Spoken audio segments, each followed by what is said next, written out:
pertama ini saya sebutnya adalah keranjang basic atau keranjang dasar. Ini yang harus kuat di dalam diri kita. Ini yang harus kuat. Apa ini di dalam basic ini? Apa keranjang apa ini? Ini sandang, pangan, papan, Bapak Ibu isinya.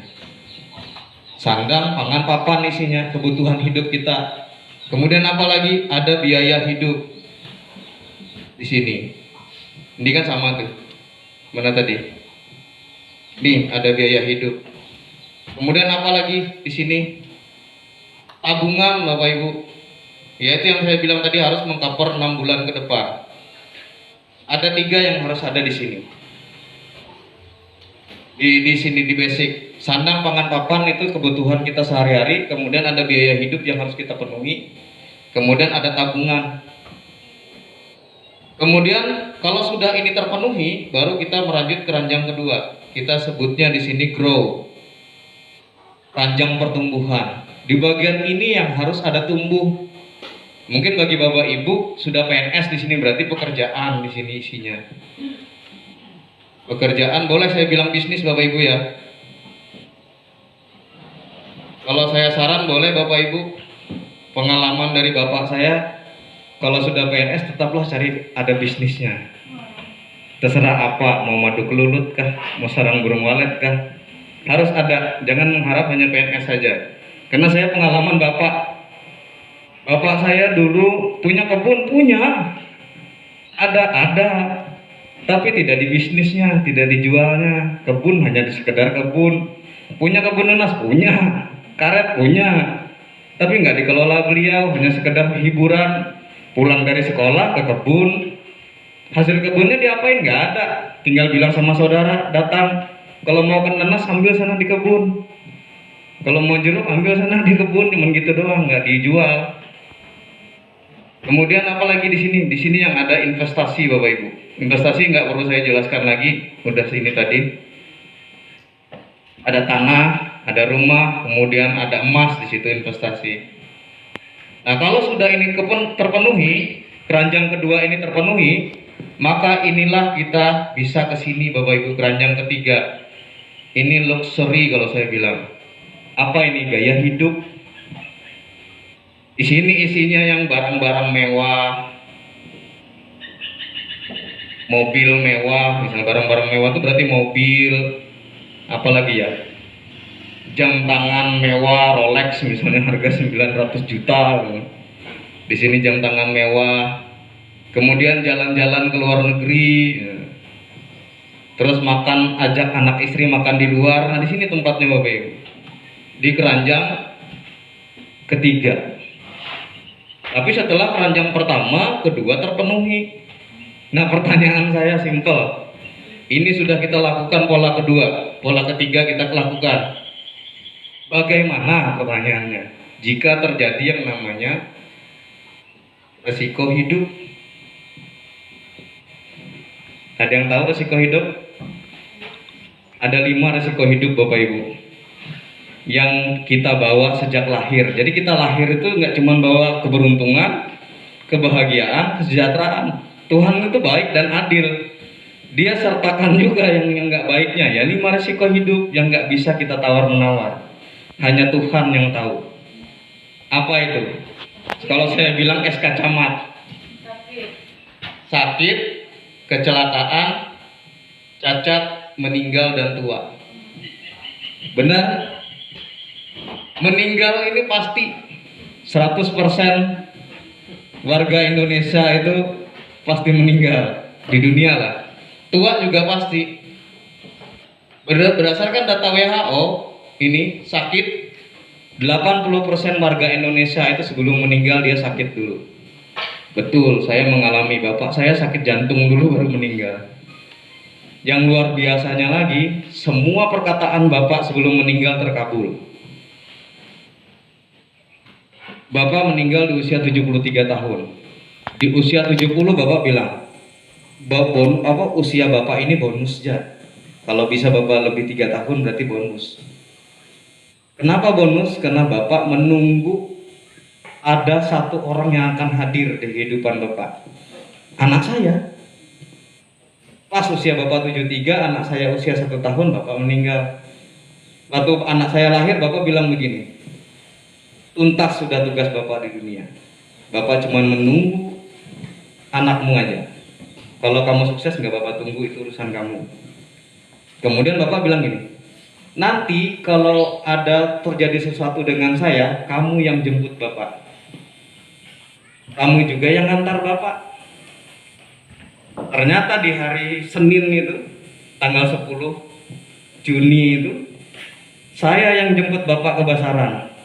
Kebetulan itu hari check up-nya Bapak, check up jantungnya. Saya yang jemput sampai jam 6 sore di Palangkaraya di tempat klinik.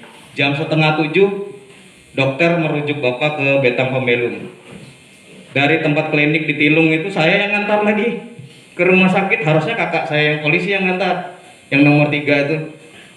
Tapi entah kenapa kok saya malah yang ngantar. Tiba-tiba saya naik mobil, itu Innova itu nggak pernah saya mau jual, saya pakai terus itu. Itu yang bawa terus sampai di depan rumah sakit, meninggal Bapak. Hitungannya di depan Polres Palangkaraya itu sudah sakaratul maut tuh Bapak tuh.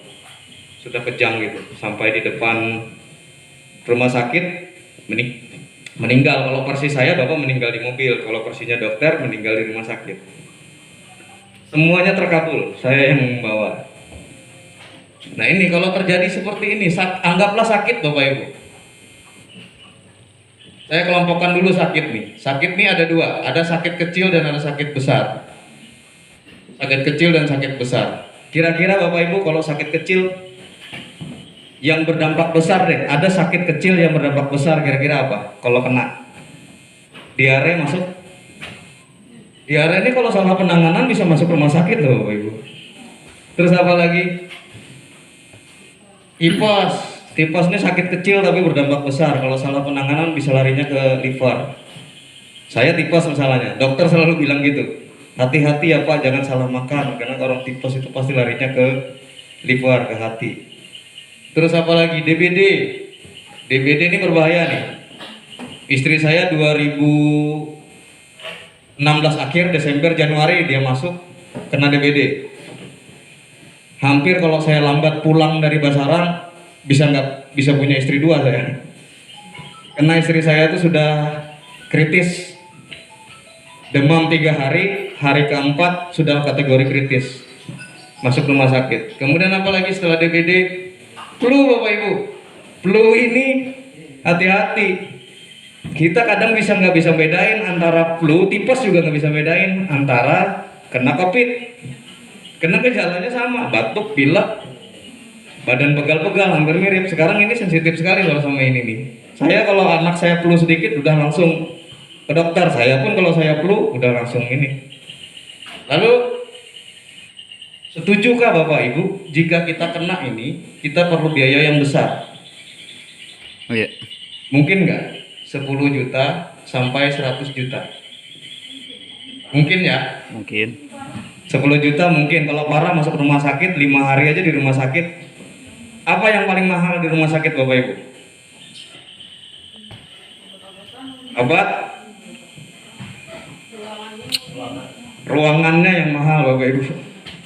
Dan tindakan. Ruangannya sekarang Betang Pembelum itu yang paling murah 400.000. Siloam dulunya 350, yang paling murah sekarang udah 425.000. Semua gara-gara COVID. Kemudian sakit besar apa? Stroke. Apa lagi? Jantung, kanker, gagal ginjal. Ini penyakit besar. Ini bisa mengambilkan 100 juta sampai 1 miliar Bapak Ibu. Apalagi kena kanker, kena stroke. Kena stroke itu total bapak saya itu. Bapak itu kena stroke dulu di 2015. Sebelum 2015 dia kena stroke dulu, 2005 ya. 2005 Bapak kena stroke, 2006 pensiun dini. Harusnya Bapak 2007 pensiun.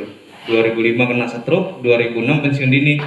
Itu kami bolak-balik tuh Jainuddin Basaran, Banjarmasin.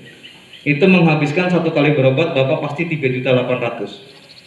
Dari 2005 sampai Bapak meninggalnya itu kemarin 2019 yang lalu.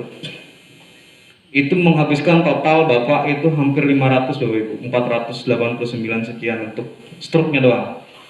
Belum jantung. Nah 2006 Bapak tervonis jantung, penyempitan jantung, harus pasang ring 2. Nah disitulah kami yang habis ini Bapak Ibu. Ini yang saya mau bilang, kalau ini terjadi dengan kita, salah satunya saja, pastikah kita akan menjual salah satu 3 keranjang ini?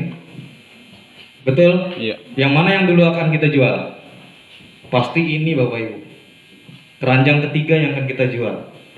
Mobil, jam tangan, apalagi di jalan-jalan pasti sudah nggak bisa. Ini yang akan kita jual dulu pertama. Berapa lakunya? Kalaupun laku paling kurang lebih 75% lakunya Bapak Ibu dari harga yang aslinya. Barang-barang yang sudah kita pakai lebih dari 12 hari itu pasti sudah masuk kategori barang second.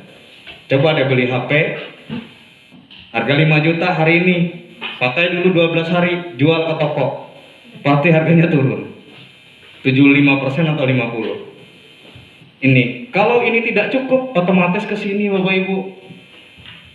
Maka ini nih terkendala di sini. Pasti kalau dia punya pekerjaannya akan terbengkalai. Makanya Bapak 2006 pensiun dini karena merasa nggak sanggup bekerja lagi. Maka penghasilan Bapak pun berkurang di sini. Investasi punya tanah pasti terjual. Rumah terjual ini dijual belum tentu laku cepat. Kalaupun laku paling banter kurang lebih 50% Bapak Ibu di sini. Lalu bagaimana